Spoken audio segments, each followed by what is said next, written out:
Assalamu alaikum to all. Today I will talk about a very important research design that is case study research design या case study method कह सकते हैं. So before moving towards the details of the lecture, don't forget to subscribe the channel and to press the bell icon and click and share my videos if you are getting from them. Now let's have a look on the concept of case study method. So, a case study method is a research approach that is used to generate an in-depth, multifaceted understanding of a complex issue in its real-life context. जो case study method है, इसको हम लोग use करते हैं अपनी research में जब हमने कोई भी चीज़ जो है वो इन डेप्थ स्टडी करनी हो, उसको एक कोई भी कम्प्लेक्स इशू जो है उसको अंडरस्टैंड करना हो अपनी रियल लाइफ में, यानी कि जो डेली लाइफ में हमारी प्रॉब्लम्स होती हैं बहुत ज़्यादा, उनमें से कोई भी एक कम्प्लेक्स इशू, ठीक है, एक सिंगल इशू जो है उसके साथ कोई भी और इशू या और कोई भी फैक्टर जो है उसके साथ नहीं नहीं आना चाहिए. सिर्फ एक सिंगल इशू को हमने डिस्कस करना हो डिटेल में, उसको इन डेप्थ स्टडी करनी हो, उसको समझना हो, तो हम लोग जो है वो केस स्टडी मेथड यूज़ करते हैं. ये रिसर्च डिज़ाइन जो है वो एक्सटेंसिवली हर जगह यूज़ होता है, लेकिन मोस्टली जो है वो सोशल साइंस रिसर्चेज में जो है इसको यूज़ किया जाता है.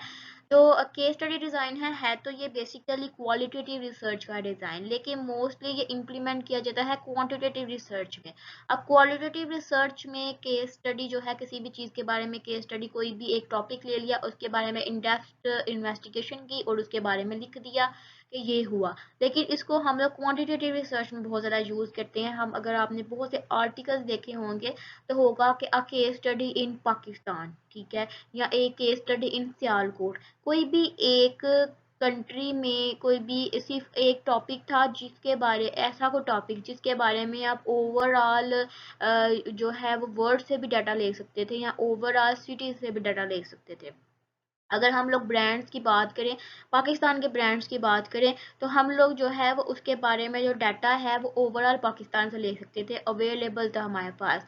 लेकिन हम लोग सियालकोट में रहते थे और हमने सिर्फ सियालकोट से ही उसका डाटा कलेक्शन की.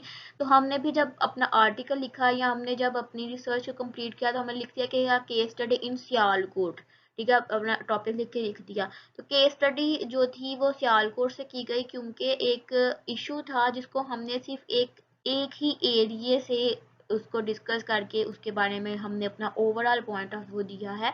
तो वो है हमारे पास एक केस स्टडी हो जाती है, ठीक है. तो उसको हम मोस्टली क्वालिटेटिव रिसर्च में इसको यूज़ किया जाता है. ये मेथड जो है जो रिसर्च डिज़ाइन है वो क्वालिटेटिव रिसर्च का है, लेकिन इम्प्लीमेंट जो है मोस्टली इसको क्वांटिटेटिव रिसर्च में करते हैं. तो केस स्टडी होती क्या है? तो what is case study? The all encompassing feature of a case study is its intense focus on a single phenomena within its real life context. ठीक है, कि हम इसके अंदर सिर्फ एक सिंगल फिनोमिना, एक सिंगल प्रॉब्लम पर जो है वो फोकस किया जाता है. कोई भी रियल लाइफ कॉन्टेक्ट जो है, कोई भी रियल लाइफ प्रॉब्लम है, कोई भी रियल लाइफ इशू है जिसको जो आपको इशू लग रहा है, तो उसके बारे में अगर आप डिस्कशन करना चाहते हैं, डिटेल देखना चाहते हैं, तो आप केस स्टडी का यूज़ कर लेते हैं. इसके अंदर हम लोग ज़्यादा वेरिएबल्स को इंक्लूड नहीं करते. हम सिर्फ उन वेरिएबल्स को इंक्लूड करते हैं अब रिसर्च में जो हमारे वेरिएबल ऑफ इंटरेस्ट हैं, ठीक है, उन्हीं डाटा पॉइंट्स पर हम लोग काम करते हैं. जिससे मैंने बात की कि एक ऐसा टॉपिक है जिसके बारे में हम इंफॉर्मेशन ओवरऑल पाकिस्तान से लिख सकते हैं या ओवरऑल वर्ल्ड से लिख सकते हैं, लेकिन हमने यहाँ तो स्पेसिफिकली सिर्फ पाकिस्तान का डाटा कलेक्शन की, जहाँ पे हमने सिर्फ उनको एक दो स्पेसिफिक सिटी से कर लिया, ठीक है. तो वो सिर्फ एक जगह से करने के थे, या एक प्रॉब्लम को सिर्फ एक जगह से, एक इवेंट से, एक फंक्शन से, एक ग्रुप से हम लोग डाटा कलेक्शन करके जब लिख देते हैं तो वो हमारे पास होती है case study. So, what is the assumption of case study? Case study design is used and based upon the assumption that the case being studied is typically a cases of a certain type. The case study जो design है वो base कर रहा होता है assumption पे कि जो case हम लोग study कर रहे हैं वो एक खास किस्म का जो है वो केस होना चाहिए, जिसके बारे में हम अपना पॉइंट ऑफ व्यू जो है वो डिटेल्स में लिख सके। और टिपिकल एक कम्प्लेक्स इशू होना चाहिए जिसके बारे में कोई भी उसको फैक्टर ना इम्प्लीमेंट कर रहा हो, जिसका हम अपनी मर्जी से कहीं से भी डाटा कलेक्शन कर लें अपने कन्वीनियंस के लिहाज से। आप कह सकते हैं किसी ग्रुप से, किसी इवेंट से, किसी जगह से इसकी डाटा कलेक्शन कर लें तो वो हमारे पास आ जाता है कि केस स्टडी है। अगर हम किसी राइटर ने इसके बारे में लिखा है अकॉर्डिंग टू बर्न, क्या कहते हैं इसके बारे में कि केस स्टडी के अंदर हम लोग ओवरऑल पॉपुलेशन के केसेस को डिस्कस नहीं कर रहे होते, हम सिर्फ एक सिलेक्टिव केस को डिस्कस कर रहे होते हैं, जिसको हम लोग परपोजिव जजमेंटल यहाँ पे इंफॉर्मेशन ओरिएंटेड सैम्पलिंग टेक्निक्स को यूज़ करते हुए डाटा कलेक्शन कर लेते हैं और उसके ऊपर जो है इम्प्लीमेंट कर लेते हैं। अब जिस तरह कह लें कि जजमेंटल है, जजमेंटल मतलब किसी भी चीज़ के बारे में खुद ही जजमेंट दे देना कि ये इस तरह हो सकती है, तो वो क्या है, एक केस स्टडी है कि हम उसको जजमेंटल या परपोजिव टेक्निक को यूज़ करते हुए अपना पॉइंट ऑफ व्यू दे रहे हैं। उसके अलावा हम लोग जो है कोई भी इंफॉर्मेशन ओरिएंटेड सैम्पलिंग टेक्निक को यूज़ करते हुए अपना पॉइंट ऑफ व्यू दे सकते हैं। तो वो वाली जो स्टडीज होती हैं वो हमारे पास आती है केस स्टडी। तो when to use case study method, हम कब केस स्टडी मेथड को यूज कर सकते हैं, जब हमारा जो रिसर्च क्वेश्चन है उसका फोकस इस बात पे हो कि कैसे और किस तरह, मतलब क्यों और कैसे जो है ये करना है। ठीक है, कोई भी बात हो सकती है, कोई भी प्रॉब्लम हो सकती है, तो हम इसके बारे में केस स्टडी करना चाह रहे हैं। उसके अलावा जब हमें चीज़ों को एक्सप्लोर करना है, डिस्क्राइब करना है या एक्सप्लेन करना हो डिटेल में, तो हम लोग केस स्टडी मेथड यूज़ करते हैं। अब इस डिज़ाइन में जो है हम जो है वो रैंडम सैंपल जो है वो सिलेक्ट नहीं करते, but a case that you provide with you much information as possible in the case of the totality.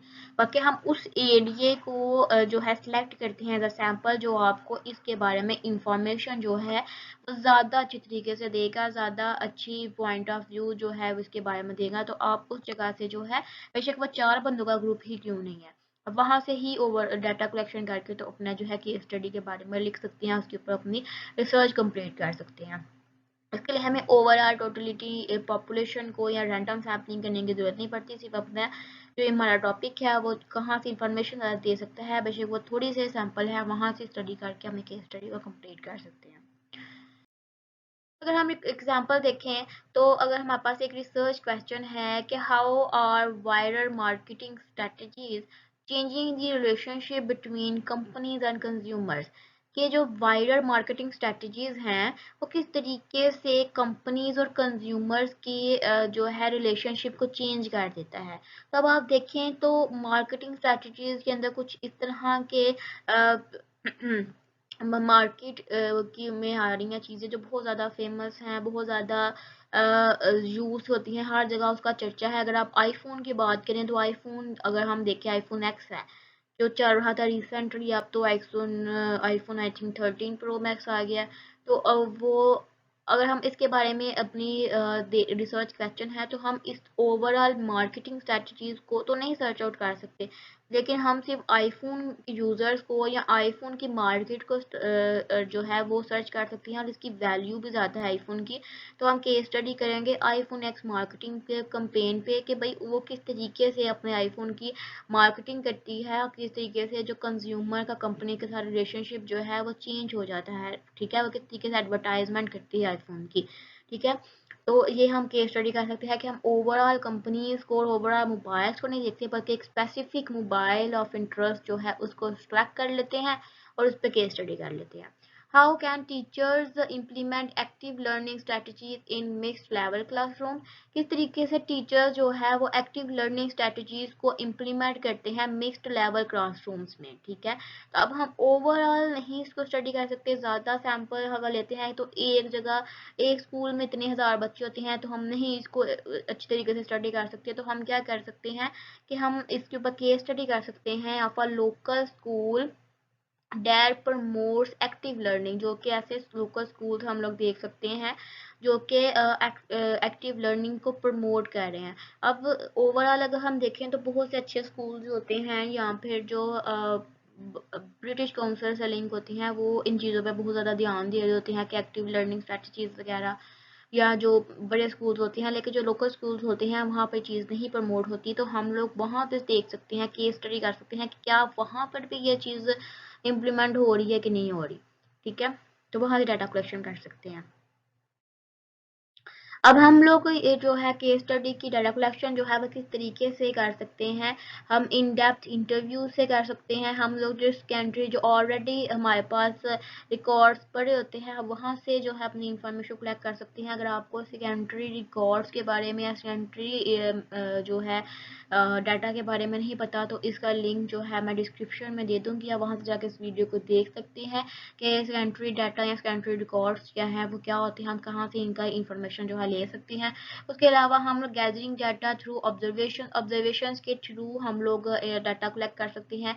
Observations क्या होती हैं और ये किस तरीके से हम इसे डाटा कलेक्शन कर सकते हैं, एक कंप्लीट लेक्चर बना हुआ है, उसका लिंक मैं डिस्क्रिप्शन में ऐड कर दूँगी, आप वहाँ से जाकर ऑब्जर्वेशंस वाले लेक्चर को देख लें।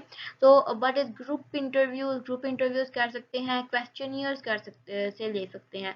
क्वेश्चनियर के बारे में, क्वेश्चनियर किस तरह होता है, किस तरीके से हम इससे डाटा कलेक्शन करते हैं, इसका एक कंप्लीट लेक्चर जो है वो ऑलरेडी चैनल पे मौजूद है, आप वहाँ पे विजिट करके दे सकते हैं, या फिर इसका लिंक डिस्क्रिप्शन में ऐड कर दूँगी, आप वहाँ से जाकर भी इसको डिटेल में देख सकते हैं।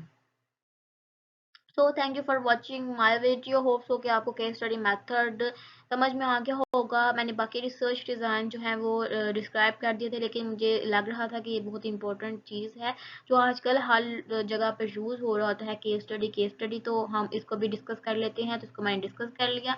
अगर आपको कोई भी मसला है, कोई भी प्रॉब्लम है, तो आप कमेंट सेक्शन में आकर कमेंट कर सकते हैं, वहाँ से वो पूछ सकते हैं क्वेश्चन, मैं वहाँ पर आपको रिप्लाई ज़रूर करूँगी। और अगर आपको किसी भी चीज़ में कन्फ्यूजन है, किसी भी टर्म की समझ नहीं आती, तो हर टर्म की मोस्टली वीडियोस जो है वो मेरे चैनल पर मौजूद हैं, वहाँ पर विजिट करके देख सकते हैं। और जिन लोगों ने अभी तक मेरे चैनल को सब्सक्राइब नहीं किया, उन सबसे भी रिक्वेस्ट है कि वो मेरे चैनल को सब्सक्राइब करना मत भूलिएगा। Thank you for watching.